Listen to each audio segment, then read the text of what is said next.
Good morning everyone. Start करते हैं lecture number 25। Lecture number 25 में हम मेजर टॉपिक स्टार्ट कर रहे हैं, कैटालिसिस इन ऑर्गेनोमेटेलिक केमिस्ट्री। इस पूरे चैप्टर में से आपको एक 4 मार्क का क्वेश्चन या 2 मार्क का क्वेश्चन JRF नेट के एग्जाम में देखने को मिलता है। कैटालिस्ट इन ऑर्गेनोमेटेलिक केमिस्ट्री, इस पूरे टॉपिक को हमें सही से प्रिपेयर करना है। तो आइए स्टार्ट करते हैं। सबसे पहले समझ लेते हैं कैटालिस्ट होते क्या है। तो कैटालिस्ट किसे कहेंगे कि रिएक्शन के अंदर हम कोई सब्सटेंस यूज करें जो रिएक्शन की रेट को इंक्रीज करते हैं। और रिएक्शन कैसी होनी चाहिए? थर्मोडायनेमिकली फेवरेबल रिएक्शन की रेट को ये इंक्रीज कर दे by lowering the activation energy. तो वो कहलाएगा हमारा catalyst. It means it is a substance that increase the rate of reaction of thermodynamically allowed reaction by lowering the activation energy. तो ये कहलाएगा आपका कैटालिस्ट। कैटालिस्ट फाइनली जब हमारा प्रोडक्ट बनता है तो प्रोडक्ट के अंदर कोई भी कैटालिस्ट नहीं आता। It means after the reaction catalyst वापस से रीजनरेट हो जाते हैं। अब देखते हैं कि कैटालिस्ट यूज करने पे क्या क्या चेंजेस होते हैं। पहला है कि there is no change in Gibbs energy because Gibbs energy is a state function. तो रिएक्शन में ओवरऑल रिएक्शन की गिब्स एनर्जी अनचेंज रहती है, बट उसकी activation energy like P A ये क्या डिक्रीज यानी कि कम हो जाती है। अब हम देखते हैं कि स्टेट फंक्शन कौन कौन से हैं।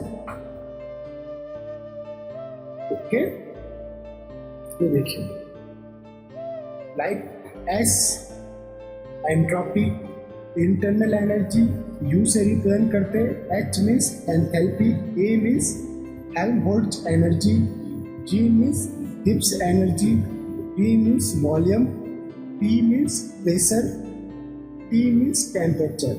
इसे शॉर्ट फॉर्म में हम याद रखते हैं सुहाग पीवीटी। सुहाग पीवीटी ये सभी के सभी स्टेट फंक्शन है और ये सारी पर्टिकुलर जो टर्म्स है ये रिएक्शन के अंदर चेंज नहीं होती है। ठीक है, जो स्टेट फंक्शंस है ये सभी के सभी रिएक्शन में चेंज नहीं होती है। चेंज क्या होगी? सिर्फ आपकी एक्टिवेशन एनर्जी चेंज देखने को मिलती है। जो स्टेट फंक्शन है वो ओवरऑल रिएक्शन में सेम रहती है। अब हम energy profile diagram with catalyst और विदाउट कैटालिस्ट स्टडी करते हैं। यह आपका एनर्जी प्रोफाइल डायग्राम हमने, यह आपका एक्स एक्सिस, ये है आपका वाई एक्सिस। तो एक्स एक्सिस के ऊपर लिया हमने रिएक्शन कोऑर्डिनेट एंड वाई के ऊपर गिब्स फ्री एनर्जी या Gibbs energy delta G. Sorry, ये है आपका एक्टिवेशन एनर्जी भी आप कह सकते हैं, या गिब्स एनर्जी से अच्छा है एक्टिवेशन एनर्जी। इस वन अब देखिए क्या होता है कि जब ये है हमारे पास रिएक्टेंट लेफ्ट साइड में और राइट साइड में हमारे पास प्रोडक्ट। आपके पास 2 ग्राफ दिख रहे हैं, एक है विदाउट अनकैटालाइज्ड रिएक्टेंट ग्राफ और एक है कैटालाइज्ड रिएक्शन ग्राफ। तो जब हम कोई भी कैटालिस्ट यूज नहीं करते हैं उस कंडीशन में इसकी एक्टिवेशन एनर्जी या गिब्स एनर्जी सबसे ज़्यादा हाई रहती है। ओके, और फिर आपका प्रोडक्ट बनता है, यानी कि हमें मोर एनर्जी सप्लाई करनी पड़ती है रिएक्शन परफॉर्म करने के लिए। बट कैटालिस्ट यूज करने में जो हमारा ट्रांजिशन स्टेट है, ट्रांजिशन स्टेट की एनर्जी लोअर हो जाती है, यानी ट्रांजिशन स्टेट की एक्टिवेशन एनर्जी आपकी लोअर हो जाएगी और आपको लोअर टेम्परेचर पे ही आपकी रिएक्शन परफॉर्म हो जाएगी। लाइक दिस वन, ये आपकी बिग कैटालिस्ट ग्राफ है और ये आपका बन गया प्रोडक्ट, और एक ग्राफ है आपका विदाउट कैटलिस्ट उसके अंदर ये आपको हाई जंप देखने को मिलेगा। तो यहाँ तक पहुँचने के लिए आपको हाई एनर्जी सप्लाई करनी पड़ती है, टेम्परेचर ज़्यादा रखना पड़ सकता है। तो कैटलिस्ट के साथ अगर हम कोई रिएक्शन करवाते हैं तो वो लोअर टेम्परेचर पे ही परफॉर्म हो जाती है। क्या होती है? लोअर टेम्परेचर पे भी रिएक्शन पॉसिबल हो जाती है। अब हमारे पास दो टर्म है, उसे पढ़ लेते हैं। एक है TON नंबर, या इसे कहते हैं turn over number.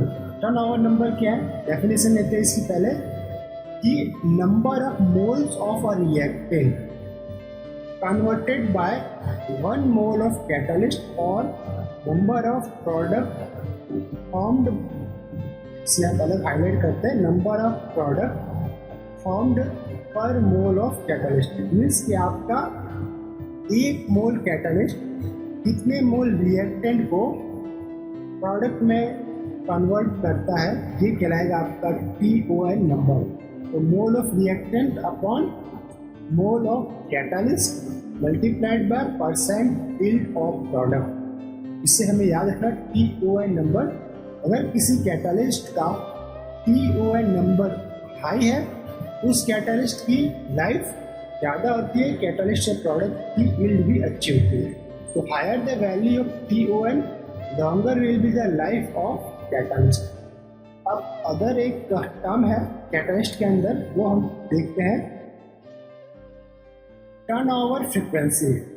Turn over frequency generally कैसे याद करना है? फ्रीक्वेंसी में क्या होता है, टाइम से आपको डिवाइड करना है TON नंबर को। तो जो हमारा TON नंबर था उसे अगर हम टाइम से डिवाइड कर दें तो वो एक तरह से टर्न ओवर फ्रीक्वेंसी आ सकता है। या फिर हम कह सकते हैं, इसका एक अदर फॉर्मूला है कि maximum rate of reaction upon concentration of catalyst. Maximum rate of reaction upon concentration of catalyst, तो Vmax upon concentration of catalyst. इसे हम कहते हैं T वैल्यू या Q वैल्यू से भी रिप्रेजेंट करते हैं, या फिर इसे कहते हैं phi equals to Vmax upon E0 यानी E0 भी कह सकते हैं, कंसंट्रेशन ऑफ कैटलिस्ट। अब ये जो नंबर है n proportional to rate upon concentration. इसी तरह रेट क्या है यहाँ पे?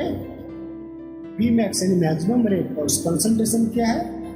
E0 यानी कंसंट्रेशन ऑफ कैटलिस्ट। तो T value increase, rate of reaction also increase. ये लाइक कोई एक नंबर n, क्योंकि अभी हम TOF पढ़ेंगे, n किसके ऊपर प्रोपोर्शनल रहता है? उसके रेट पर, और inversely proportional to concentration of reactant lower. Okay, तो low concentration of reactant, high rate of reaction, ये रहता है n proportional to rate, n inversely proportional to C। तो अब एक ये साइकिल है, जस्ट हमने साइकिल ड्रॉ किया किस टाइप से कैटलिस्ट की लाइफ साइकिल रहती है। देखिए, catalyst, then after reactant, reaction के साथ मिक्सअप हुआ, फिर ये बहुत सारे स्टेप है जो भी ये दिख रहे हैं आपको लोब्स, ये आपके हैं स्टेप्स, रिएक्शन स्टेप्स है कि फर्स्ट स्टेप में क्या होता है, सेकंड में क्या है, ये हम फर्दर स्टडी करेंगे अभी। और फिर लास्ट में आपको क्या मिल जाता है? कैटलिस्ट आपका वापस से रीजनरेट हो जाता है और प्रोडक्ट आपका रिएक्शन में आपको प्रोडक्ट मिल जाता है जो रिएक्शन साइकिल से बाहर निकल जाता है। फिर जो प्रोडक्ट बनेगा वो वापस ये रिएक्शन साइकिल में एंटर नहीं करेगा। ये एक लूप क्या दिख रहा है आपको? ये लूप है reaction cycle, this one are reaction cycle. Okay, it means अगर हमने कैटलिस्ट की मात्रा या कैटलिस्ट अमाउंट को इंक्रीज करेंगे तो प्रोडक्ट यील्ड आपको इंक्रीज मिलेगा। ओके, ये भी आपके सेकंड लूप है आपके पास। पहले वाले में कैटलिस्ट नॉर्मल था, सेकंड में थोड़ा इंक्रीमेंट करके बताया, तो इसकी प्रोडक्ट यील्ड में हमको क्या फर्क पड़ा? प्रोडक्ट यील्ड भी इंक्रीज हो गया। प्रोडक्ट यील्ड भी आपको क्या दिखेगा? इंक्रीमेंट। ये दो आपके कैटलिस्ट साइकिल का एक छोटा सा डायग्राम है, इसे आपको याद रखना है। फिर है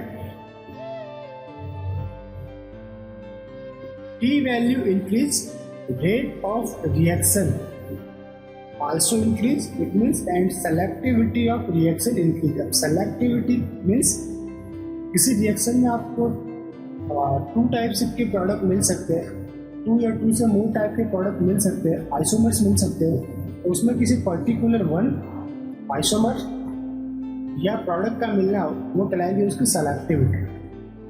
अब थर्ड पॉइंट है इसके अंदर कि catalyst never involve in reaction after product formation, catalyst get regenerate. जैसा कि मैंने आपको पहले बताया कि रिएक्शन कंप्लीट होने पर कैटलिस्ट प्रोडक्ट के साथ बाहर नहीं निकलता है, कैटलिस्ट वापस से रीजनरेट हो जाता है। इट मीन्स ओवरऑल रिएक्शन जो प्रोडक्ट है उसके अंदर ये इन्वॉल्व नहीं करता है। लास्ट स्टेप में कैटलिस्ट रीजनरेट हो जाता है, प्रोडक्ट सेपरेट हो जाता है। लाइक इसे हम एक एग्जांपल के थ्रू समझते हैं। लाइक एक मॉन्सेंटो एसिटिक एसिड कैटलिस्ट है। कैटलिस्ट का फॉर्मूला है RHI2CO2 माइनस चार्ज। जितने भी कैटलिस्ट होते हैं वो रहते हैं 16 इलेक्ट्रॉन सिस्टम के रूप में या कॉन्फ़िगरेशन में रहते हैं। यह है आपके पास। अब इसकी रिएक्शन हमने करवाई मिथाइल आयोडाइड से। मिथाइल आयोडाइड जो है वो पोलर मॉलिक्यूल रहता है, इसलिए इसका एडिशन कैसा रहेगा, ट्रांस मैनर के अंदर रहेगा। अभी जो कैटलिस्ट है 16 इलेक्ट्रॉन में, ये है आपका स्क्वायर प्लानर अरेंजमेंट में, square planar. Trans addition of methyl iodide होने के बाद ये बन जाएगा आपका ऑक्टाहेड्रल और 18 इलेक्ट्रॉन। जब भी आपका पोलर ग्रुप का एडिशन होता है तो ऑक्सीडेशन नंबर में 2 का इंक्रीमेंट होता है एंड उसके इलेक्ट्रॉन काउंट में भी 2 डिजिट इंक्रीमेंट होता है। तो अभी ये सोडियम फर्स्ट ऑक्सीडेशन स्टेट में है और 16 इलेक्ट्रॉन काउंट है। आफ्टर द ट्रांस एडिशन ये चला जाएगा आपका rhodium third oxidation state and 18 electron system. अब इस मेथिल ग्रुप का क्या होगा, 1-2 माइग्रेशन या 1-1 माइग्रेशन आप कह सकते हैं। तो 1-1 माइग्रेशन, तो आपको क्या बना, ये असाइल ग्रुप और 18 electron system converted to 16 electron system. Okay, इस वन। और यहाँ पे आपको रही एक वैकेंट साइट, और इस एक वैकेंट साइट में कोई अदर लिगेंड आकर ऐड होगा। लाइक अब हम ऐड कर रहे हैं कार्बोनिल, तो ये कार्बोनिल ऐड हुआ, 16 इलेक्ट्रॉन सिस्टम वापस से 18 इलेक्ट्रॉन सिस्टम के अंदर कन्वर्ट हो गया, दिस 18 इलेक्ट्रॉन सिस्टम। अब नेक्स्ट स्टेप जो या लास्ट स्टेप रहेगा कैटलिस्ट का, वो रहेगा रिडक्टिव एलिमिनेशन। तो एलिमिनेशन किसका होगा, एसाइल ग्रुप का, और किसके साथ होगा ये देख लेते हैं। हमेशा एलिमिनेशन के लिए इसके 6 पोजीशन के ऊपर कोई स्पीसीज चाहिए, कोई मॉलिक्यूल या एटम चाहिए। तो इसके 6 पोजीशन वाले स्पीसीज कौन कौन से देख लेते हैं। हाईलाइट करता हूँ पिंक से। 90 डिग्री के एंगल पे ये आयोडीन है, दिस आयोडीन, ठीक, या CO और CO। और ट्रांस पे कौन है, ट्रांस पे ये वाला है। तो हमेशा जो असाइल ग्रुप है वो इसके 6 वाले के साथ एलिमिनेट होगा, या तो ये इस आयोडीन के साथ एलिमिनेट हो सकता है या इसके साथ। तो हमारा रिडक्टिव एलिमिनेशन के थ्रू वापस से कैटलिस्ट रीजनरेट हो गया, सोडियम I2 देन CO2, एक या इस वन, एक CO दूसरा CO, तो ये हो गया CO2 और एक I सपोज कीजिए ये वाला आपका एलिमिनेट हो गया CH3COI के साथ या CH3COI के फॉर्म में। तो बच्चे कौन से, ये 2 I, तो ये हो गया आपके I2। तो sodium I2CO2 minus charge 16 electron system, और ये आपके पास बना असाइल आयोडाइड। और असाइल आयोडाइड की रिएक्शन वाटर से करवाई तो आपको क्या मिलेगा, acetic acid, like this one. अगर मैंने वाटर से करवाई तो वाटर से मिलेगा मुझे OH माइनस आयन, ये यहाँ पे अटैक करेगा इस ओपन नोड्स और ये आपका बाहर, तो बना एसिटिक एसिड और HI एसिड। तो इस टाइप से पूरा रिएक्शन के अंदर वापस से कैटालिस्ट रीजनरेट होता है और प्रोडक्ट सेपरेट होता है। ये आपका रहेगा प्रोडक्ट और ये है आपका कैटालिस्ट। इस वक्त कैटालिस्ट और इसे हमें शो करना है प्रोडक्ट। ओके, अब पढ़ लेते हैं types of catalyst. Catalyst generally कितने टाइप के होते हैं? कैटालिस्ट होते हैं 2 टाइप्स के, homogeneous catalyst and heterogeneous catalyst. दोनों के अपने अपने कुछ एडवांटेज एंड डिसएडवांटेज है, उन्हें हम वन बाय वन स्टडी करते हैं। सबसे पहले हम टाइप्स ऑफ कैटालिस्ट को हाईलाइट किया।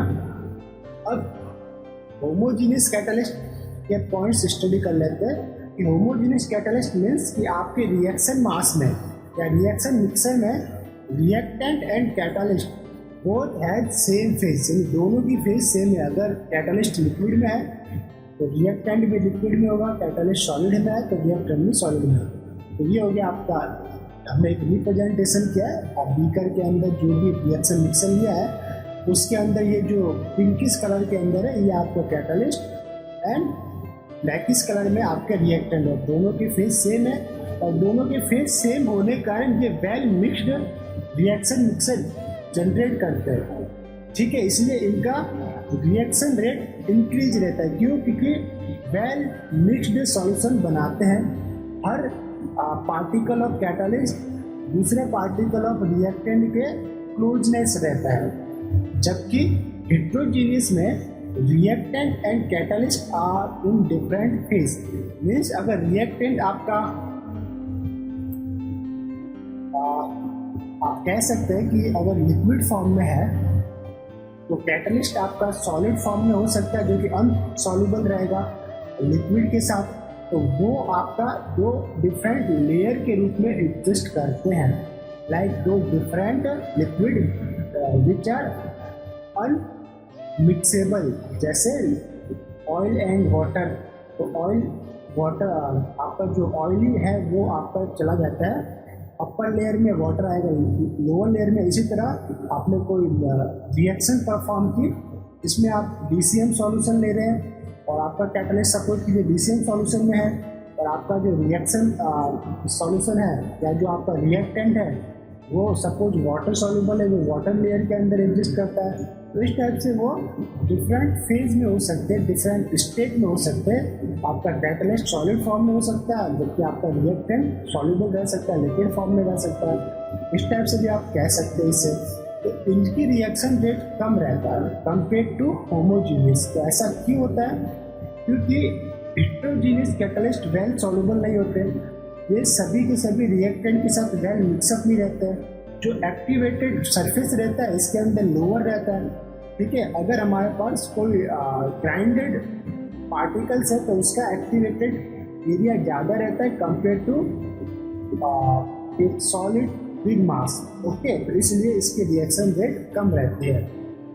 सेकंड पॉइंट है सॉल्युबल इन रिएक्शन मिक्सर, जबकि हेट्रोजीनियस इनसॉल्युबल रहते हैं। Third point, homogeneous required low temperature, like 250 degree से कम टेम्परेचर पे भी रिएक्शन प्रोसीड हो जाती है, जबकि heterogeneous required high temperature.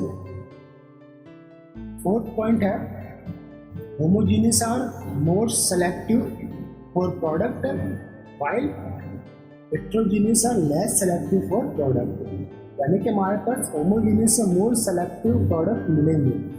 Fifth point, reaction mechanism is well understood, किसके लिए? होमोजीनियस के लिए, while reaction mechanism is not well understood for heterogeneous. Sixth point है product separation is not easy.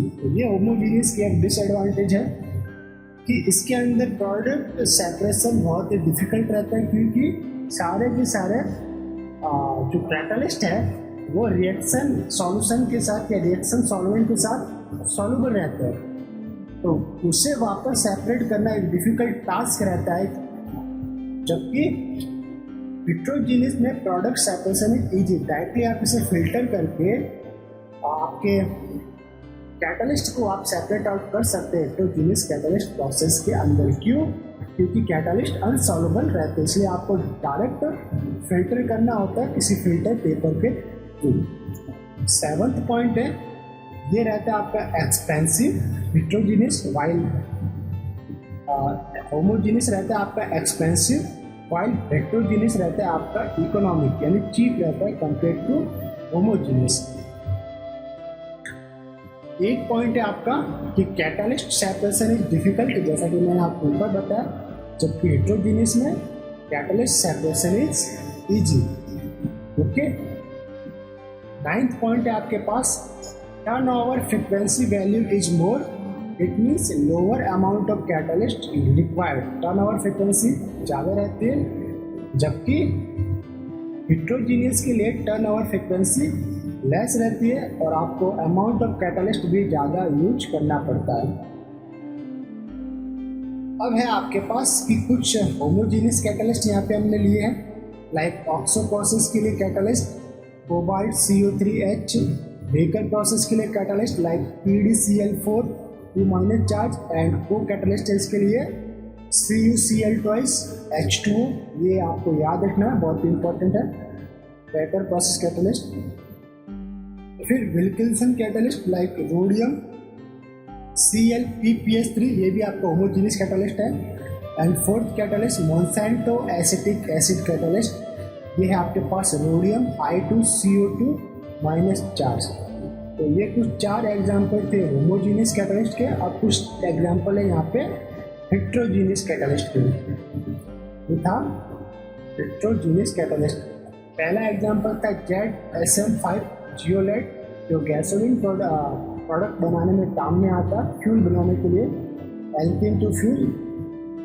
Second है Ziegler Natta catalyst for polymerization के लिए, like PiCl4 plus AlC2H5 3 molecule. And third है आपका water gas process. Water gas के लिए जो हम कैटालिस्ट यूज करते हैं वो है लाइक कार्बन कैटालिस्ट FeCO5 या फिर NiCO4 या फिर PdCO4। ओके, तो ये आपका metal carbon complex NiFe catalyst हम यूज करते हैं वाटर गैस के लिए, जिसके थ्रू हम बनाते हैं H2+CO कार्बन डाइऑक्साइड। इससे कार्बन मोनोऑक्साइड प्लस H2O से हम बनाते हैं H2 हाइड्रोजन गैस, जो कि work as a fuel, and CO2 gas. तो ये आपके डिफरेंशिएट हमने पढ़े type of catalyst, homogeneous and heterogeneous catalyst.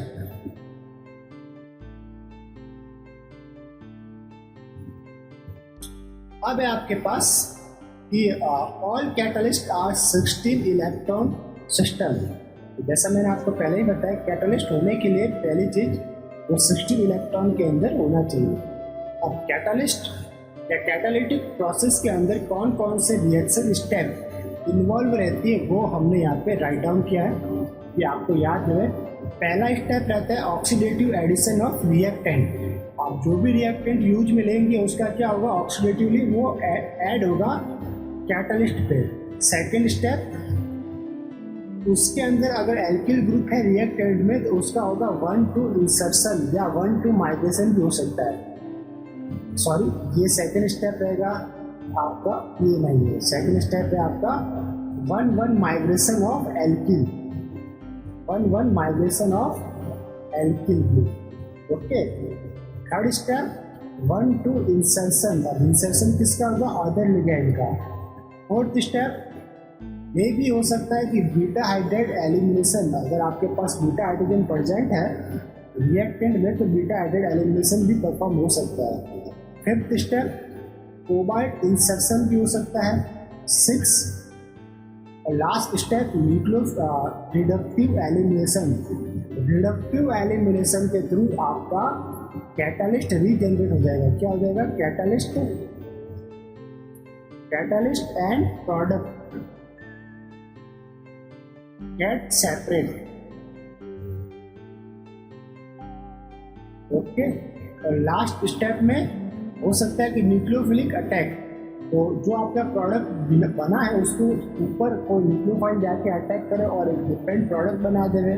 तो ये कैटालिटिक प्रोसेस में तो पूरा का पूरा जो कैटालिटिक प्रोसेस था, जो मैंने आपको साइकिल बताया था, लाइक दिस वन, ये आपका catalyst, then this one, and then ये आपका प्रोडक्ट आउट, ये आपका रिएक्टेंट इन।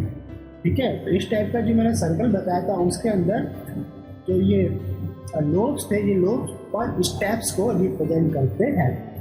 तो ऑक्सीडेटिव इनमें से रिएक्शन सीक्वेंस सेम रहेगा, बट हो सकता है कि 1 माइग्रेशन हुआ तो 1 2 इंसर्शन ना हो, बीटा एडेड एलिमिनेशन ना हो, ओके, कुछ एक ना हो, बाकी की चीज़ें आपके पास देखने को मिलेगी। अब है आपके पास कुछ मोस्ट इम्पॉर्टेंट कैटलिस्ट जो CSIR नेट के अंदर बहुत यानी कि हमेशा 2 मार्क के क्वेश्चन पार्ट बी के अंदर इसमें से पूछ लिया जाता है, या स्टेटमेंट टाइप के क्वेश्चन में ये दे दिया जाता है कि पर्टिकुलर कैटलिस्ट क्या है, इसका वर्क क्या है, इसका फॉर्मूला क्या है, स्टेटमेंट टाइप के, या मैचिंग द पेयर में इस टाइप के क्वेश्चन आपसे पूछ लिए जाते हैं। तो उसके लिए हमने एक टेबल बनाई है, इसमें मोर इम्पॉर्टेंट कैटलिस्ट, उसका स्ट्रक्चरल फार्मूला और उसका एप्लीकेशन फॉर्मूला रिप्रेजेंट किया है, ताकि आप एक टेबुलर फॉर्म के अंदर इसे याद रख पाए। तो टॉपिक है हमारे पास list of catalyst and their application. पहला है आपके पास कैटलिस्ट का नाम, सेकंड कॉलम रहेगा structure of catalyst, third column रहेगा आपके पास एप्लीकेशन। तो करते हैं।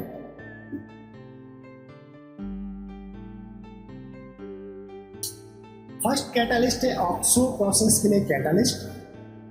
ऑक्सो प्रोसेस के लिए जो कैटलिस्ट है उसका स्ट्रक्चर है कोबाल्ट CO3H। स्ट्रक्चर बोलिए, ये फॉर्मूला बोले कोबाल्ट CO3H, और ये सारे के सारे बता दूं 16 इलेक्ट्रॉन सिस्टम रहते हैं। कितने रहते हैं? 16 इलेक्ट्रॉन सिस्टम। कैटलिस्ट में 16 इलेक्ट्रॉन सिस्टम।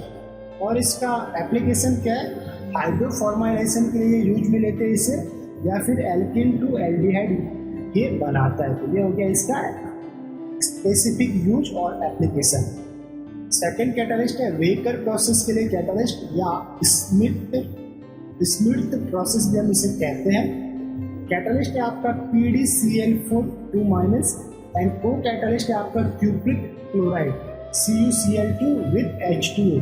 तो वेकर प्रोसेस में 2 टाइप के कैटलिस्ट रहते हैं, एक मेन कैटलिस्ट PdCl4 और एक को कैटलिस्ट H2CuCl2। वेकर प्रोसेस क्या करता है? एल्किन को एल्डिहाइड में या कीटोन के अंदर कन्वर्ट करता है। थर्ड कैटलिस्ट है आपका विल्किंसन कैटलिस्ट, मोर इंपॉर्टेंट। इसका फॉर्मूला है आपका रोडियम Cl(PPH3 मॉलिक्यूल्स, और इसका एप्लीकेशन है रिडक्शन ऑफ एल्किन, यानी कि एल्किन को रिड्यूस करता है, या फिर एक और एप्लीकेशन है इसका डीकार्बोनिलेशन रिएक्शन। इट मीन्स अगर आपके रिएक्टेंट में CO ग्रुप है तो इसे भी ये रिड्यूस करता है या डीकार्बोनिलेट करता है, इस CO ग्रुप को बाहर निकालता है, रिड्यूस करके नॉर्मल CH2 में कन्वर्ट करेगा। फोर्थ आपके पास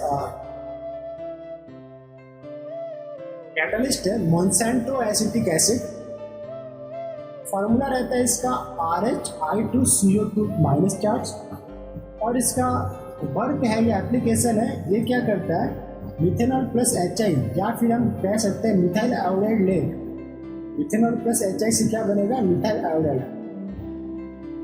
तो ये मिथाइल आयोडाइड को कन्वर्ट करता है एसिटिक एसिड में। तो स्पेसिफिक यूज है एसिटिक एसिड प्रोडक्शन के लिए Monsanto acetic acid catalyst.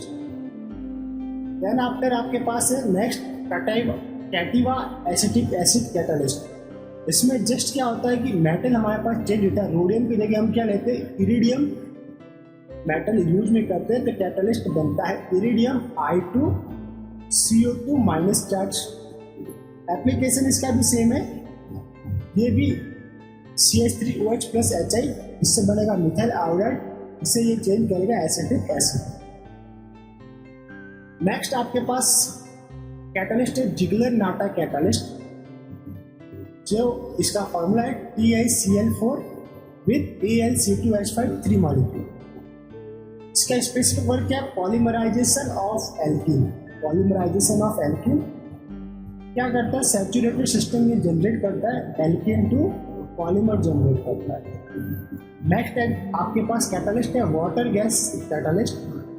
Water gas के लिए हमें क्या करना पड़ता है, मेटल कार्बोनिल कॉम्प्लेक्स लेना पड़ता है लाइक FeCO4H माइनस चार्ज। तो हमारे पास रिएक्शन क्या होती है, कार्बन मोनोऑक्साइड प्लस H2 को कन्वर्ट करता है कार्बन डाइऑक्साइड और H2 में। और H2 क्या है आपके पास, industrial fuel. H2 burning gas रहती है, फ्यूल की तरह काम में आती है। ये था वाटर गैस रिएक्शन के लिए। अगर आपके पास है कैटलिस्ट जियोलाइट, इसे हम शॉर्ट में कहते हैं HZSN5। इसका फॉर्मूला क्या, इसका रिप्रेजेंटेशन क्या है, फॉर्मूला क्या है, तो इसे रिप्रेजेंट करते हैं HZS5। और इसका वर्क है गैसोलीन प्रोडक्शन के अंदर। एल्किन क्या बनाता है, ये एल्किन टू गैसोलीन प्रोड्यूस करता है, alkene to gasoline. Other catalyst है आपके पास ड्रग कैटालिस्ट, बहुत ही important. Drug catalyst organic chemistry में यूज करते हैं। इसका रिप्रेजेंटेशन है रुथेनियम अटैच टू CH, ये हो गया आपका carbene attach to PCY3 and ClCl। तो ये है आपका ruthenium metal consisting drug catalyst. इसका वर्क है क्रॉस एल्किन फॉर्मेशन, या इसे हम कहते हैं मेटास्थेसिस रिएक्शन। क्रॉस एल्किन में क्या होता है, दो अलग अलग एल्किन को स्टिच किया जाता है। क्या आप इसे हम एग्जाम्पल के थ्रू ही डिटेल में स्टडी करेंगे अपकमिंग लेक्चर के अंदर कि ड्रग कैटालिस्ट कैसे वर्क करता है, एल्किन को क्रॉस मेटास्थेसिस रिएक्शन कैसे होती है। नेक्स्ट आपके पास कैटालिस्ट है ड्यूटीरेशन के लिए। आपके पास कैटालिस्ट लाइक हमें सॉल्वेंट को ड्यूटीराइज करना है, यानी ड्यूटीरिएटेड सॉल्वेंट बनाना, लाइक C6E6 या CdCl3। तो इस टाइप के सॉल्वेंट बनाने के लिए हमें ड्यूटीरेशन सॉल्वेंट के लिए कैटालिस्ट चाहिए होता है। तो वो कैटालिस्ट है हमारे पास Cp2PaH3 tantalum H3 with D2 means dideuterium आपके पास गैस है। तो इससे क्या होगा, इसका एप्लीकेशन है deuteration of any solvent system. Okay, and next आपके पास कैटालिस्ट है वास्कास कॉम्प्लेक्स। इसका रिप्रेजेंटेशन है IrPPS3 ट्वाइस COCl। अब वास्कास कॉम्प्लेक्स के वेरियस एप्लीकेशंस रहते हैं, तो हमने यहाँ पे किसी पर्टिकुलर एप्लीकेशन को डिस्क्राइब नहीं किया है। अकॉर्डिंग टू रिएक्टेंट इसके एप्लीकेशन भी चेंज होते रहते हैं। तो इस टाइप से हमने कुछ 11 कैटालिस्ट को एक टेबुलर फॉर्म के अंदर देखा। तो वापस से इस पे नजर देख लेते हैं लिस्ट ऑफ कैटालिस्ट। पहला था हमारे पास ऑक्सो प्रोसेस, जिसका यूज था हाइड्रोफॉर्माइलेशन के लिए।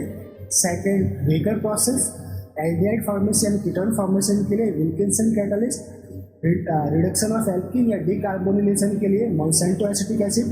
जनरली एसिटिक एसिड के लिए कटाइवा प्रोसेस भी आपका एसिटिक एसिड के लिए, बस मेटल चेंज होता है आपका। जिगलर-नाटा कैटालिस्ट पॉलीमराइजेशन के लिए। वाटर गैस H2 प्रोडक्शन के लिए carbon monoxide to H2। Zeolite gasoline production के लिए drug catalyst. Cross alkene metathesis के लिए ड्यूटीरेशन सॉल्वेंट के लिए आपको यूज करना पड़ता है ड्यूटीरेशन ऑफ एनी सॉल्वेंट, उसके लिए कैटालिस्ट है Cp2PaH3। और लास्ट में आपका Vaska's complex IrPPS3 twice COCl। और नेक्स्ट टॉपिक है हमारे पास catalytic deuteration. Okay, catalytic deuteration topic start करते हैं। तो कैटालिटिक ड्यूटीरेशन के लिए कौन सा कैटालिस्ट यूज करते हैं हम, ये है Cp2PaH3 दिस वन। तो TA means tantalum metal containing आपके पास एक कैटालिस्ट है, जिसे हम यूज में लेते हैं किसी सॉल्वेंट का ड्यूटीराइजेशन करने के लिए या ड्यूटीरेटेड सॉल्वेंट बनाने के लिए। तो इस ऑर्गेनोमेटेलिक या इस प्रोसेस में जो ऑर्गेनोमेटेलिक रिएक्शन इन्वॉल्व रहती है वो कौन कौन सी रहती है। पहला ऑक्सीडेटिव एडिशन रिएक्शन, यानी कि जो आप सॉल्वेंट ले रहे हैं, लाइक अगर आपने सॉल्वेंट लिया है बेंजीन, तो उसका ऑक्सीडेटिव एडिशन होगा, और ब्यूटिनेशन करना है तो D2 का भी आपका ऑक्सीडेटिव एडिशन होगा। फिर लास्ट स्टेप रहता है इसका रिडक्टिव एलिमिनेशन, यानी कि इसके अंदर सिर्फ दो ही ऑर्गेनोमेटेरियल रिएक्शन मेजॉरिटी टाइम में यूज आती है, oxidative addition and reductive elimination. जो इसका ओवरऑल रिएक्शन है वो इस टाइप से है, Cp2TaH3 हमने लिया बेंजीन सॉल्वेंट और हमें ड्यूटीरेशन करना है इसलिए हमने लिया D2। तो आपके पास प्रोडक्ट क्या बनेगा, ड्यूटीरेटेड सॉल्वेंट लाइक C6 जो कि NMR के अंदर यूज में आता है। ओके, एंड आपके पास कैटालिस्ट रीजनरेट होगा Cp2Ta3 प्लस H2 जो कि फर्दर सॉल्वेंट को यूटिलाइज करने के लिए यूज में आएगा। तो ये तो ओवरऑल रिएक्शन, इसका मैकेनिज्म हम देख लेते हैं। मैकेनिज्म में देखिए क्या होगा, पहला ये आपका है कैटालिस्ट। कैटालिस्ट कैसा, ये 18 इलेक्ट्रॉन सिस्टम है, चेक कर लेते हैं।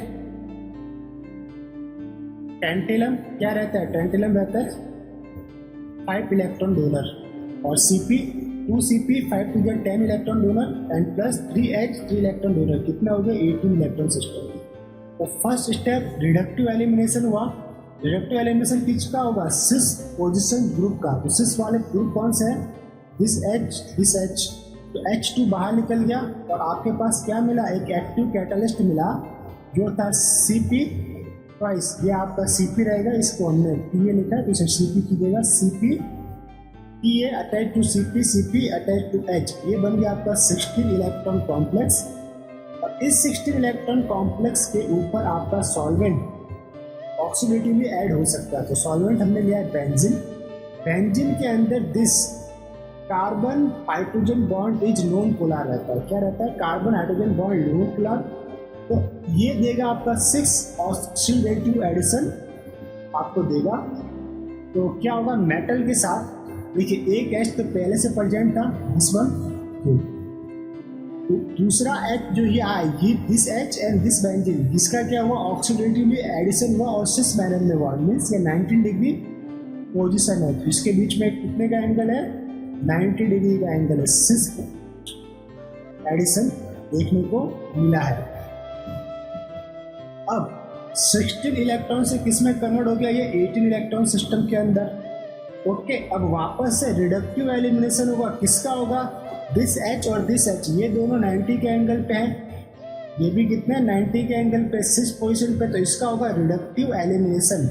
इससे मैं हाईलाइट करता हूँ यहाँ से, तो ये दो H बाहर निकलेंगे, यहाँ पे लिख लेते हैं H2 प्लस H2, और ये आपके पास कॉम्प्लेक्स बना Cp2Ta और दिस वन बेंजीन अटैच। अब ये 16 इलेक्ट्रॉन सिस्टम है। अब हमारे पास हमने जो ड्यूटीरेशन के लिए D2 गैस यूज में लिया है, D2 भी कैसा है, नॉन पोलर। तो नॉन पोलर स्पीसीज का कॉम्प्लेक्स पे क्या होगा, ऑक्सीडेटिव एडिशन, और किस मैनर में होगा, सिस पोजीशन पे, सिस ऑक्सीडेटिव एडिशन देखने को मिलेगा, सिस एडिशन। ये देखिए दिस वन बेंजीन और ये D एंड D कैसे है, ये सिस पोजीशन पे है, आपस में इनके बीच में 90 का एंगल है। ओके, अब नेक्स्ट स्टेप में क्या होगा, रिडक्ट, ये बन गया आपका 16 to 18 इलेक्ट्रॉन कॉम्प्लेक्स। अब 18 to वापस से 16 बनने के लिए क्या होगा, रिडक्टिव एलिमिनेशन। अब रिडक्टिव एलिमिनेशन किसका होगा, देखिए रिडक्टिव एलिमिनेशन होगा दिस D एंड इसका सिस पोजीशन, इसके सिस पोजीशन पे कौन है, दिस बेंजीन। तो this carbon and this D आपस में अटैच्ड होके ये बनाएंगे, D attach to carbon, remaining ये बेंजीन, और ये बन गया आपका Cp2Ta, 16 इलेक्ट्रॉन सिस्टम, और ये बन गया आपका बेंजीन विथ एक हाइड्रोजन इसका D से रिप्लेस है। अब इसी टाइप से रिमेनिंग के जो स्टेप्स हैं, रिमेनिंग स्टेप में जो बेंजीन के रिमेनिंग 5 हाइड्रोजन है वो 1 by 1 हर स्टेप में रिप्लेस होते जाएंगे। ये है रिपीटेड प्रोसेस।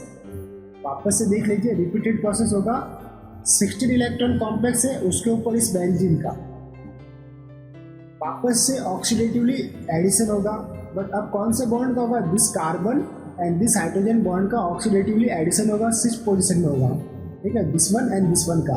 तो यहाँ पे आपको देखने को मिला this H and this carbons, oxidative addition cis position. ठीक, this one oxidative addition with cis position. ये कैसा था आपका नॉन पोलर था इसलिए सिस एडिशन हुआ। तो नीचे भी हमने इसको सही से लिखा है। ये था आपका 16 इलेक्ट्रॉन कॉम्प्लेक्स, ये बना आपके पास ऑक्सीडेटिव एडिशन करवा रहे इसका हम इस पोजीशन का, तो आपके पास बना दिस एंड दिस। अब क्या होगा, 18 इलेक्ट्रॉन कॉम्प्लेक्स बन गया, रिडक्टिव एलिमिनेशन होगा। तो रिडक्टिव एलिमिनेशन किसका होगा, ये H इस H का, तो आपके पास बाहर क्या लिख लेगा H2 और आपके पास 16 इलेक्ट्रॉन कॉम्प्लेक्स बनेगा। तो ये बाहर एलिमिनेट हुआ H2 और हमारे पास क्या बना 16 electron complex C2 twice Pa and C6H4D। Okay, C6H4D ये बना आपका 16 इलेक्ट्रॉन कॉम्प्लेक्स। इसके ऊपर वापस से ड्यूटेरियम ऐड होगा, तो ड्यूटेरियम के लिए D2 नॉन पोलर है, ऑक्सीडेटिव एडिशन और कैसा रहेगा सिस एडिशन। तो ये देखिए सिस एडिशन हुआ this one and this one, cis position के ऊपर है ये। अब आपका 18 इलेक्ट्रॉन कॉम्प्लेक्स जनरेट हो गया 16 to 18, तो ये 18 इलेक्ट्रॉन वापस किसमें कन्वर्ट होगा 16 इलेक्ट्रॉन में। तो 16 इलेक्ट्रॉन में कन्वर्ट होने के लिए कौन सा रिएक्शन परफॉर्म होगा, रिडक्टिव एलिमिनेशन।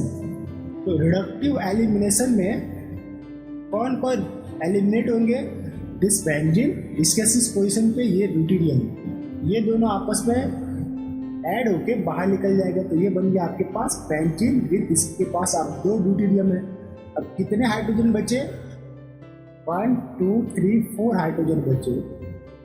इसी टाइप से 4 स्टेप होगी, एक और ले लीजिए यहाँ पे 1 2 3 4 स्टेप में ये 4 हाइड्रोजन भी रिप्लेस हो जाएंगे D से। ओके, और हमारे पास बनेगा ड्यूटेरेटेड बेंजीन C6D6, इसे हम कहेंगे ड्यूटेरेटेड बेंजीन, जिसका यूज करते हैं हम NMR में। ड्यूटेरेटेड सॉल्वेंट का यूज किसमें होता है, NMR के अंदर, NMR रिकॉर्डिंग में, जिसमें हमें H1 NMR रिकॉर्ड करना होता है। तो सॉल्वेंट के H हमारे NMR स्पेक्ट्रा में रिकॉग्नाइज ना होवे, इसलिए हम ड्यूटेरेटेड सॉल्वेंट का यूज करते हैं। तो C6D6 use as a NMR solvent. तो इस लेक्चर को यहीं पे स्टॉप करते हैं। आई होप आप सभी को लेक्चर पसंद आया होगा। तो इसी प्रकार हम शॉर्ट वे के अंदर या अच्छी सिंपल वेज के अंदर आपको समझाने की कोशिश करते हैं, ताकि आप बिना किसी डिफ़िकल्टी फेस किए नेट JRF की प्रिपरेशन हमारे साथ बनकर कर सकते हैं। आई होप आपको हमारे पढ़ाने का तरीका भी अच्छा लग रहा है। अगर आपको किसी पॉइंट के अंदर डिफ़िकल्टी प्रॉब्लम आती है तो आप हमें कमेंट बॉक्स के थ्रू पूछ भी सकते हैं। आप हमें पर्सनल ईमेल के द्वारा भी अपने प्रॉब्लम्स को शेयर कर सकते हैं, हम उसे सॉल्व करने की कोशिश करेंगे। तो मिलते हैं नेक्स्ट लेक्चर नंबर 26 में। लेक्चर नंबर 26 के अंदर हम स्टडी करने वाले हैं मोनसेंटो एसिटिक एसिड कैटलिस्ट की प्रोसेस के बारे में। तो इस लेक्चर में इतना ही, मिलते हैं लेक्चर नंबर 26 में। तब तक के लिए हैव अ नाइस डे, खुश रहिए, मुस्कुराते रहिए।